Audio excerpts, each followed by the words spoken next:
the storm of anxiety starts just like this. One anxious thought drifts in, and then suddenly your brain is running a full-blown disaster drill. What if I mess up? What if they're disappointed? What will they think about me? What if everything falls apart? And before you know it, your mind is racing through every possible outcome, every scenario where you're the one who dropped the ball, who gets it wrong. And maybe your stomach tightens, your chest feels heavy, and you're stuck in the what-ifs. And it's exhausting. I'm Keely Rodriguez, a licensed professional counselor. I help women in midlife in Austin, Dallas, Houston, and across the state of Texas manage this experience. So it's not just overthinking, it's anxiety, trying its best to keep you in control so you can feel safe. And the what-if loop can make us feel crazy when thinking becomes survival. So to the outside world, it might look like you're just being careful. Maybe you're even being prepared. You think of everything. But inside, your thoughts are doing laps, racing from one possible problem to the next, overanalyzing the conversation, predicting reactions, and imagining the worst. And this kind of mental spinning isn't helping. It's your nervous system sounding an internal alarm. And while it's trying to protect you, it keeps you stuck in hypervigilance instead of letting you rest. So a lot of times this is rooted in childhood. So most women don't realize is that many of these thoughts aren't new. They're just kind of echoes. Maybe you grew up in a home where mistakes were met with anger or silence or even abuse. Emotions were brushed off, were seen as too much, and not addressed at all.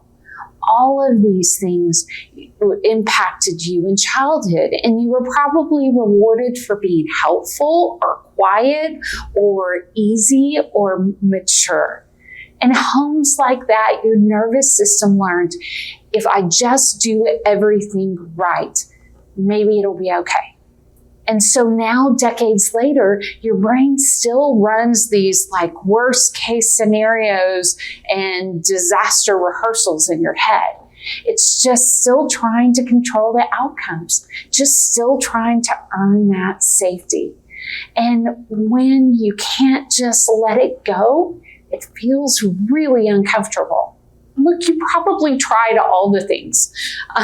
Deep breathing, journaling, positive thinking, podcasts, just let them, all of them. But it doesn't stop these negative thoughts because they're automatic survival strategies rooted in past experiences in childhood and reinforced by years of high-stakes caregiving, performing, and people-pleasing. And you're not doing it wrong. You're just trying to feel safe the only way your nervous system knows how. So EMDR and brain spotting, two types of trauma therapy, help break this what-if scenario loop. So if you tried logic and distraction or traditional talk therapy, just not thinking about it and still feel stuck, there's nothing wrong with you. The thoughts aren't the real problem. It's kind of the wiring underneath. And that's where EMDR, eye movement desensitization and reprocessing, and brain spotting come in. These are two evidence-based therapies I use with women all across the state of Texas. These approaches don't just help you talk about your anxiety. They help your nervous system release it and process it. And here's how it works. So we identify the emotional moments that send you spinning, like a critical text from your mom or pressure on a work deadline. And then we use EMDR and brain spotting to gently access the part of your brain that still holds on to all of those fears and help it process them fully. You don't have to relive the pain over and over again when you talk about it. You can actually revisit it and reprocess it. So it finally stops triggering you in the same way. Look, clients often say things like, I still get anxious sometimes, but I don't spiral. It doesn't take over my whole body anymore, and I'm not stuck in it for hours or days. And that's the freedom we're going for, that you're able to feel what you need to feel, but move through it so you're not ruminating over and over again, and it feels so exhausting.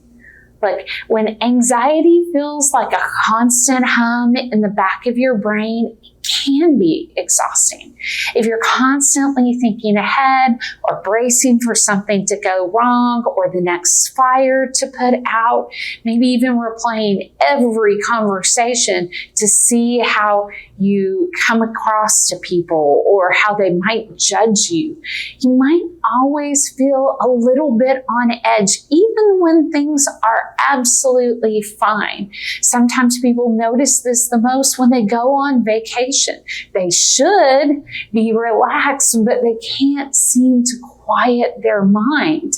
And sometimes that makes you feel so tired, but you still don't feel like you're able to rest. Or you rest a whole bunch, you have a good night's rest, or rest over a weekend, and you still feel pretty exhausted. You may feel distracted or detached, like your brain won't let you be present. It's like you have one foot in the past and one foot in the present, and all of those thoughts are going on in your mind. Like you're doing everything and still not feeling calm.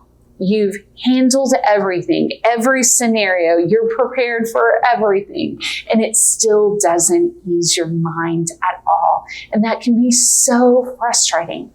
This is what happens when anxiety takes over and becomes your baseline. And it's not your fault. And it is treatable. You don't have to live like this. And that is so important to know, that you can turn down the dial with help and therapy so you don't have this constant hum of anxiety in the back of your brain. So what does healing actually look like? When I work with a client together online, we start with looking at healing in terms of not only looking at the thoughts, but digging deeper to notice where the anxiety came from. And notice the patterns of anxiety that you may have felt in early childhood or as they transition into teenagers and adulthood. And noticing that you're separating your voice, you begin to do that in therapy from the old critical ones that you grew up with to a more compassionate, a more self-compassionate type of voice in your head, and really leaning into that voice. You begin to reclaim your right to rest, even when things aren't perfect, even if there are dishes in the sink. It's okay to rest because you come back refreshed and ready to handle whatever falls into your path next.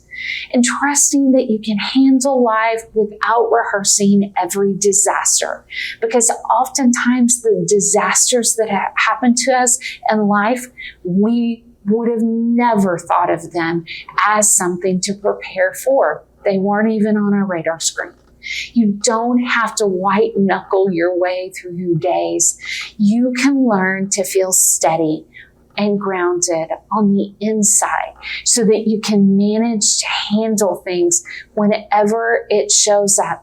And you need to learn to trust that future you, that when things show up, which they do, that's life, that you'll know how to handle it at that point in time. So if you've been trying to think your way to peace and it's feeling frustrating and you can't seem to get there by thinking through it, now's to find a different way to handle it. So if you're a midlife woman looking for anxiety therapy in Austin, Dallas, Houston, or anywhere else in Texas, I'd be honored to support you with online therapy. Together, we'll work with your nervous system to make sure that we Don't work against it, to help you begin to feel calm and connected and back in control of yourself.